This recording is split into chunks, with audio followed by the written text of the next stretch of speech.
Alright, so the first thing that we're going to do is we're going to create the print drivers. So I use print management because of the fact that it gives us admin access to a 2012 server. So the first thing that I do is I create the ports. So we go ahead, right click, add a port, select a pull port, and go ahead and name it. Now, as a default kind of rule to operate by, I always generate multiple ports for pull printing. So I'm going to make sure I'll create 2 of them. And after I've created the ports, and you can see I've got 2 here. If we look at the properties, you can see that it brings up the logon and how you want to configure it specific to Safecom. Once I have the ports configured, I go ahead and create my print driver. So I'm going to add a printer, and what I do is I add to an existing port and select one of the 2 that I just created. Now, in this general wizard, you can only attach it to a single port, but once I get done, I'm going to go back into the driver and create a print pooling scenario where I can select multiple ports. I've already got a print driver created for us. It's right here, and I'll show you real quick that we have the 2 ports configured. So we've got the 2 printer pooling enabled, and we've got our 2 ports selected. It will bring back up the configuration to make sure that you reconnect it back up to your Safecom server. All right, once I have the printer added, the next thing I'm going to do is make sure that I've got a device configured in the administrator. So as of right now, you can see I don't have a device. So I'm going to bring up the XOA sync through service on our printer. As you can see, I already have it up, but I'll relog on.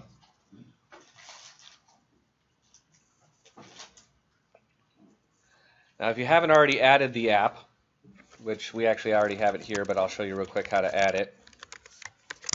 When you log on, the easiest way to add the PAR file to your Samsung device is to go under Maintenance, Application, Add, and if you've run the latest updates on your Safecom server, it downloads it to your machine. Otherwise, you can directly download it from Safecom. When you browse out to it, it will be under C program files, or whatever your drive is. Safecom G4. And then under this device software folder, you'll see a file with a B94 tag, which is a PAR file for your Samsung device. Okay. Now I've already got it installed here, so if I hit OK on this, it's gonna air out. But it'll run through a wizard real quick and add it, and then you'll see it in the list right here. Okay. Now to make sure that you've got it configured, you're going to jump over to the XOA. You may have to log out and log in whenever you do a new installation. Okay, so if you don't see the XOA up here in the upper right hand corner, if you see it but Safecom's not showing up, log out. And then once you log back in, you'll see the XOA option there. So I'll log back in so I can configure it.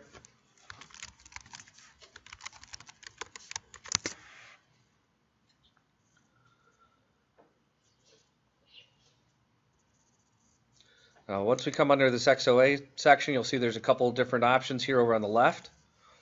The first one we want to do is add the server. Group name is kind of irrelevant. You can put whatever you want in there for now since we're a single server. And then you're going to type the IP address of your Safecom server. I do stress IP address. As you can see, I've already got one sitting there, but you type it in and hit add.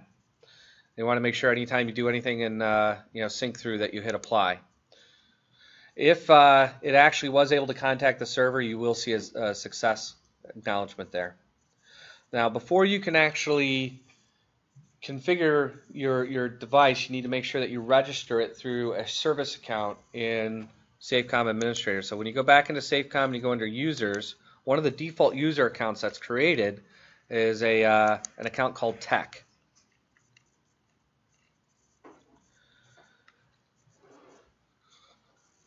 It's right here. You want to make sure that you know the PIN code for that account. So if you go under the properties, you go to ID, you can hit PIN code. You can hit random if you want and then write that number down, or you can take the default. I usually use a default. I find that 1234 is fine. This is it's only a service account. It doesn't let you log into the Safecom Administrator, so there's not a whole lot of risk associated to it. It also doesn't give you administrative functions on your Samsung device. It only facilitates configurations being pushed down or uploaded between the Safecom server and your device. So I OK through that. I come back here. I click register. And I'm going to go ahead and put tech 1, 2, 3, 4. Register. I should get a success. If I get a success here, you'll be able to double check by coming under Safecom Administrator, going to Devices, hitting refresh, and you'll see that it created you a device. Okay. Once you have that device there, that means you now should be able to release print jobs that are in your secure queue. Okay. If you want to go under Properties, you can see that there's a number of options that you can configure. All right. So if you want to apply your organizational unit, you can also go through and say what's supported. We don't have a color machine, so we're just going to do duplex for now. You've got a licensing tab to say what functions are supported.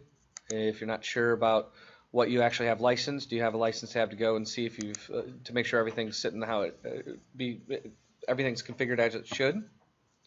Under the Configure tab, this is what actually how the PAR file is going to interact with the device. So you can decide how you're going to authenticate. For now, I'm just going to use ID code because I don't have a card reader on the machine.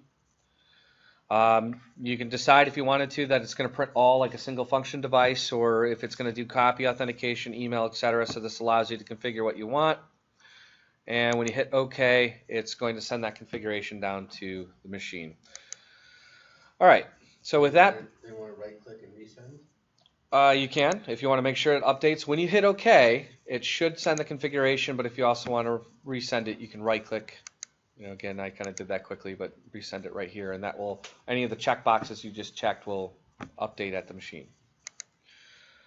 All right.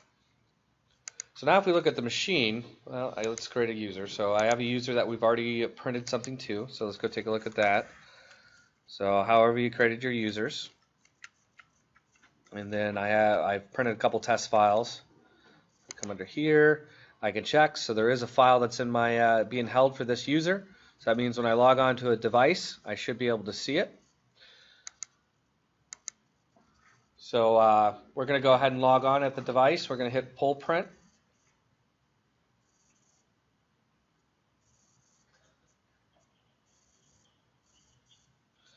Sometimes the service hasn't quite updated yet, so we'll go back and make sure that the device is configured correctly.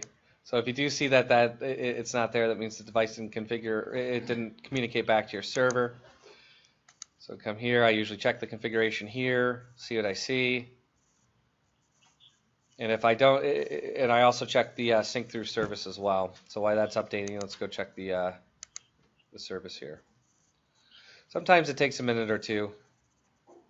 So as long as I see an IP address on the configuration tab of the XOA, means we should be in good shape.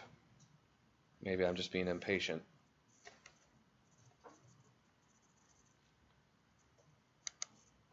Safecom configuration. Sometimes it overwrites with the host name, so if that does happen, I remove it. And I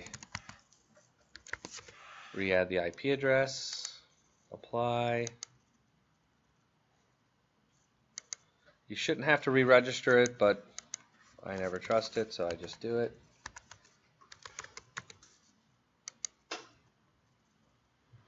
All right. So now if we go back to the device, you can see that it's connected up. Okay. So we're going to go ahead and add in the user account 1, 2, 3, 4, 5, 6, 7.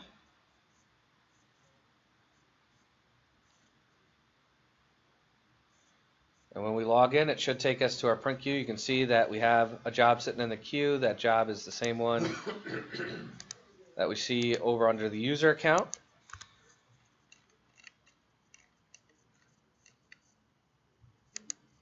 All right, so we have job here, job here. If I hit print, notice it said A4. So, you either got to have substitution on, make sure your paper sizes are right. It's released it. I go back to administrator and I refresh it.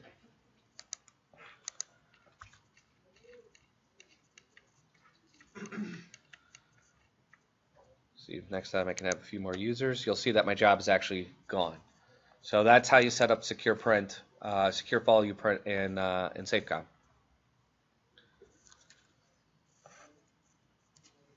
Nice. Yes. Now I just need to find how do I stop? How do I Good stop? job. Stop